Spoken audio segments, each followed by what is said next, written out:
Now let's turn to breaking news from Afghanistan. There are reports of explosions in the Afghan capital, Kabul, and officials said the blast happened near government buildings. Local media say several gunmen had entered the compound of a ministry building soon after those blasts. Let's cross to Kabul and speak to the BBC's Shoaib Sharifi and tell us more. Well, Matthew, the explosion or the attacks, what is believed to be suicide attacks, have happened in the middle of three important government ministries and departments.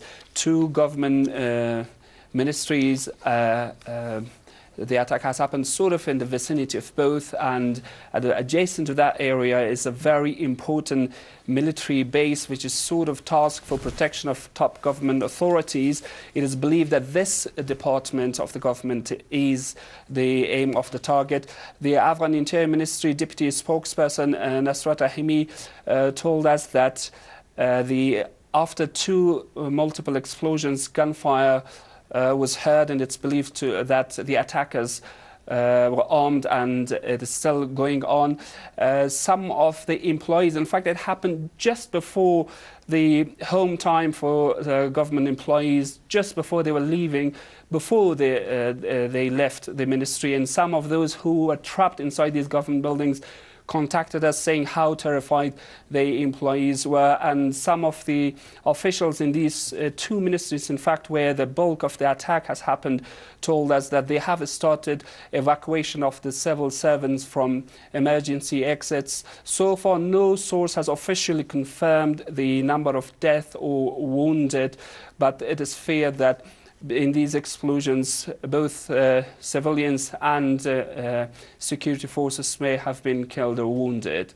And Shoaib, it's been a terrible year for attacks, both from the Taliban and IS, with the authorities really struggling with that basic principle of security. And throw into the mix those reports we've also had in recent days from Donald Trump about paring down the numbers of US troops in Afghanistan.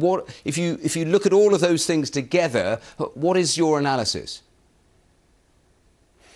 Well, in fact, we are in the very last week of 2018, and the year started in Afghanistan on an attack on a government ministry, and throughout it was a turbulent year that had so many attacks. Even the capital, Kabul, was under a lot of pressure, and the year ended with a surprise news of that possible half reduction of US troops in Afghanistan.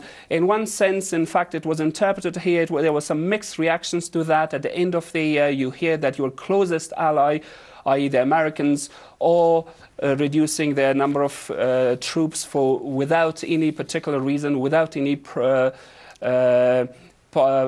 tangible positive change on the ground. So it did surprise the Afghan officials as well as Afghan security forces. But on the other hand, there are only 7,000 or 8,000 in a country that there are at least right now more than 300,000 Afghan security forces across the country are somehow engaged with the Taliban and other insurgents. The number is less, but in fact the news and the impact was big, because it means what it means whether the Americans would also reduce their support, and particularly the air support. The Afghan security forces are direly in need of that. As we speak right now, over a dozen of front lines are hot right now. They're engaging the Taliban and in some parts of Afghanistan, IS affiliate groups.